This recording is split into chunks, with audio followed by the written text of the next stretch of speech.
Okay, so we're going to go through the placement of the CurbRamp skewed left cell. We'll go through edits on it as well. There's also a skewed right, and that's just for the right side of an intersection, left side of an intersection.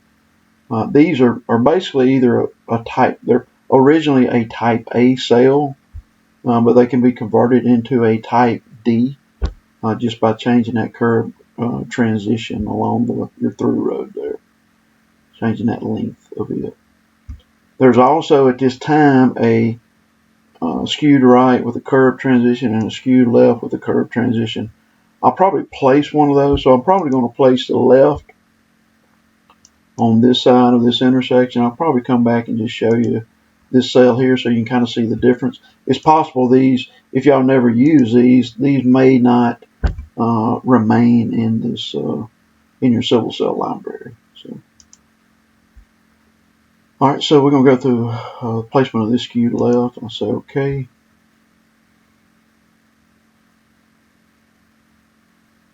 And then locate the through road edge of pavement.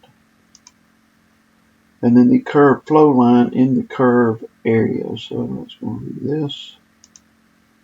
Back top of curve. Face of sidewalk. And it says beyond curve, so that's down here. And then the back of sidewalk. And then data point face of sidewalk beyond ramp type. So near snap and data point. So what I'm going to do is just set this to near snap. And then on near snap there. And it quite honestly will be anywhere along this, but you just want to make sure it's beyond the what your possible ramp tie could be. So I'll choose that for the near snap and back. And then one more reference is the data point close to secondary road center line. So really doesn't matter if it's over here, there, really just got to be close. So no snaps needed, so I'll data point there.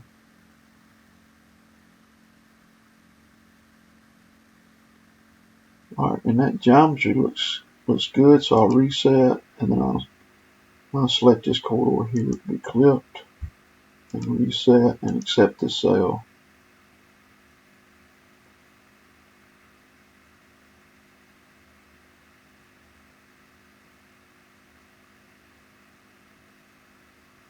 Okay, so you can see this. Okay, so we're going to go through horizontal and vertical edits next. And just turn construction class off.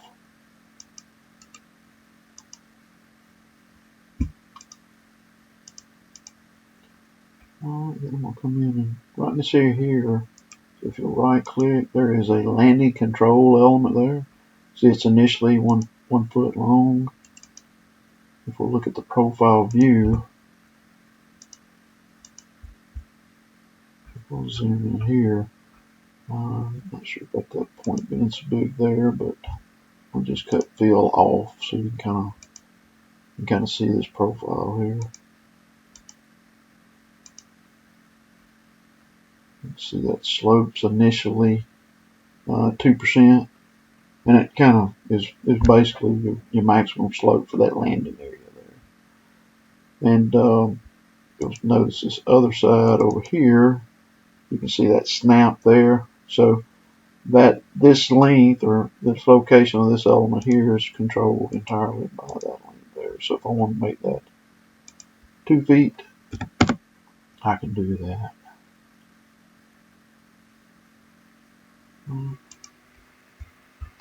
And then this next little segment here is controlled totally by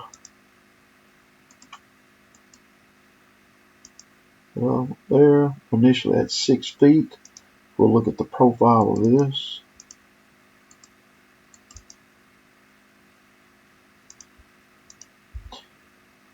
And I really think you've got a 1 to 12 is your maximum. I think initially we're just setting this at 5%. So, so if you wanted to put that at 1 to 12, you could just change that value right there. All right. I'm not going to make any changes to that. And you could also change this length of that element as well. There, it's initially 6 feet, so 5%. for 6 feet is initially what this is. And if we'll look at this element on the opposite side right there, you can see it snap there and snap there. So changing this element there. Grab it. Changing this element there is going to carry this element with it. If I change that length, that element's going to lengthen also. Okay, so a couple of the other horizontal edits that you want to take a look at. This is real similar to your type A. I mean, I'm not going to get into much detail with that, but to check that, you can see that distance is initially 6 feet on this side, 6 feet on that side. And that's really where we're just transitioning down that. If that's a 6-inch curve, that's where you're transitioning down from 6-inch tall to the, your curved flow line elevation there. So that's what that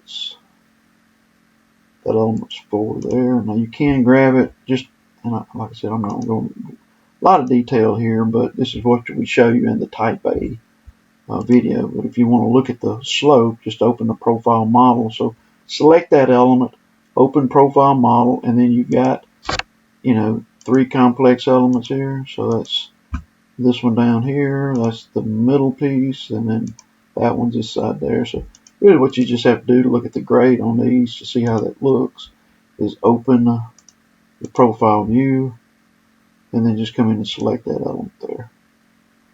And you can see we're at 10, 4, 6. So really that's a little, quite honestly, I think 1 to 10 is your max there as far as what you're wanting. So probably what you can do is just come in and change this to 7 feet and just watch that profile change here.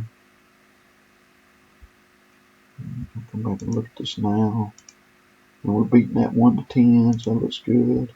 And the same process on this other side. You have to select the complex, right click and open that. And if you come in and choose this, you see that 622. That's better than 1 to 10, so I'm good to go there. Maybe I will want to change it just to kind of make this 7 feet concentric or whatever, but I think I'm going to just go with what we got there. Okay, so next what we're going to actually do is look at how do we tie this ramp or a sidewalk to this ramp or this ramp to a sidewalk. And it really depends on how large, quite honestly, how large your radius or how small your radius is over here. If it's a smaller radius, you're probably going to daylight before you even get back beyond the PC point here. If it's a smaller radius, this ramp may push back beyond that PC point there. Alright, so kind of how to go through this. We've already talked about this element here, but what I'm going to do is open the profile model of this element here. Alright, and that's the one I showed you earlier. Initially, we placed it at 5%, but I'm actually going to go ahead and I think really what I'm going to do is come in and go to geometry, and we're going to do a project profile to element. Alright, so element to project, I'm going to choose that, and then plan element to project onto, I'm going to choose a ramp control. Alright, so I'll just do a zoom out here. And so you can see this is, so here's the 5%, so you can see pretty clearly if we push that 5% on, it's definitely going to daylight back beyond that PC point, back in this area here. Alright, so what I'm going to go ahead and do is, I'm going to just go ahead and change this to my maximum slope. I'm going to change that to 8.33%.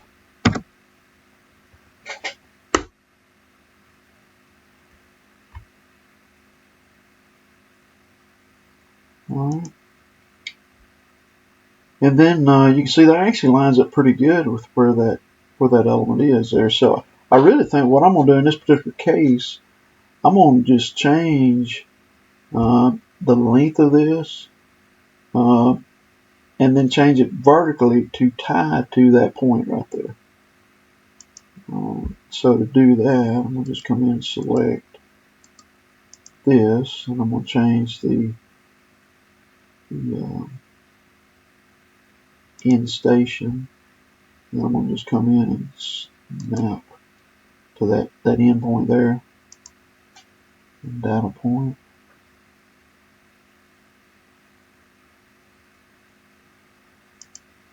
All right, and then you can see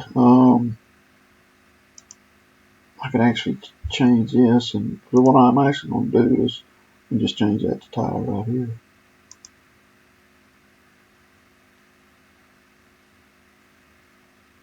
Okay, and that's beating that 1 to 12 slope, not by much, but it is beating that 1 to 12 at 833%. So I'm going to let it go right there.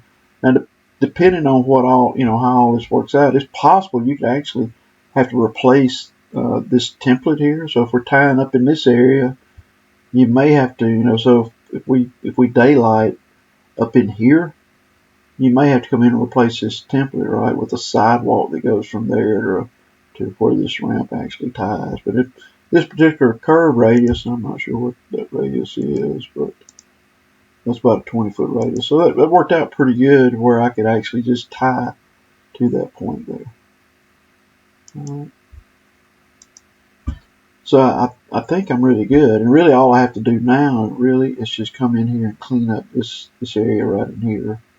And probably this area right in here also. Okay, so I'm going to just kind of go through the process of kind of cleaning this up. It's really just you got to build a terrain model in this area and apply a surface template.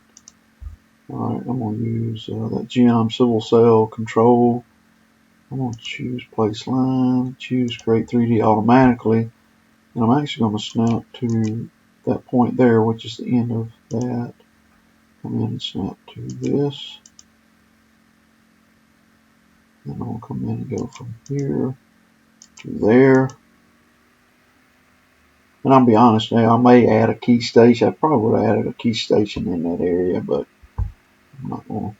I'm just going to try to model this area there. So I'm going to turn create 3D automatically off. And then we'll use single offset partial. I'm going to start right there and go to there. And then I'm going to profile that.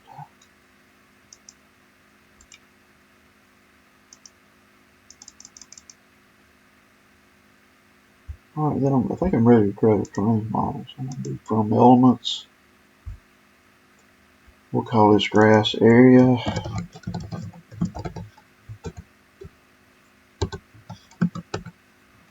I'm going to choose that, and then that little piece there. Reset. That's a boundary. None. Then I'm really ready to create a surface template. So locate the terrain model here.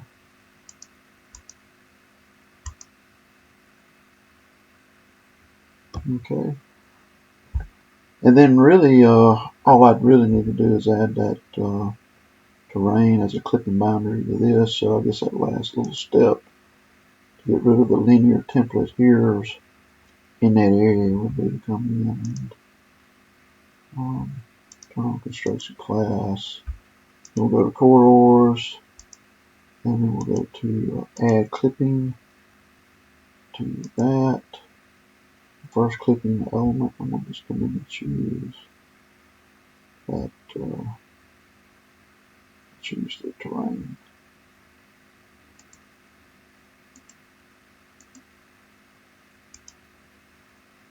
And we'll reset to clip that. Alright, and then I'm not going to do it in this video. You can actually come in and drop a linear template over here. Alright, so you've got to clean this last area up there. Really just a matter of adding like an in condition here. We've got some of those in the library. Alright, so just a matter of coming in and choosing a linear template. There's a 6:1 fill there. And then basically I just come in and add it from that shoulder point. So add it from that intersection there. Quite honestly, you come all the way down here. And then again, you may want a little shoulder there as well. So that I picked that 6:1 fill, but you see what we're doing here. We just come in and add a linear template, probably with a 2-foot shoulder if that's 2 foot, and then a 6:1 slope off of that. And then really I'll just place it along this element there and up to about right there. And then we'll target this corridor here, using the define target ASIN command, and then we'll also come back and clip this element there. I guess one thing I may do a little bit different, you really want to come 90 degrees off here, so I'm not exactly sure if I would drop that template on this or maybe find another element to drop it and add a point control so that I'm going straight off here. I don't know that it would matter, but that's a possibility. I mean, you could try to place it here, but you're talking about you're going this way with your slope, so it's possible I may even take it off of profile this element somehow, drop a template, and then do a point control, which basically moves the whole template over here. So I'm still going 90, but going from over here. Okay, so that completes the editing process of this skewed left cell. I'm going to come in and actually place the skewed right on the other side, but I'm actually going to use the one that's got a curve transition on it. So just so y'all can kind of see what's available. Let's see what cell I'm talking about. So skewed right, curve transition, just going through the prompts, through road edge of pavement. And this is the same prompt as this one was. Curve flow line, back top, base of sidewalk, back of sidewalk, snap to and data point face, back, and then a data point close to this alignment here.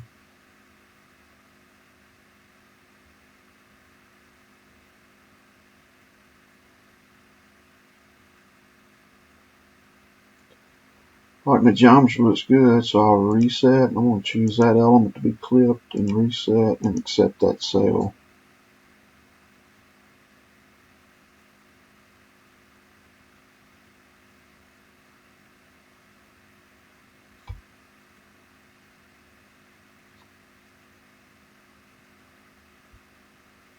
Right, we're just going to zoom out and zoom over here, and we'll just take a look.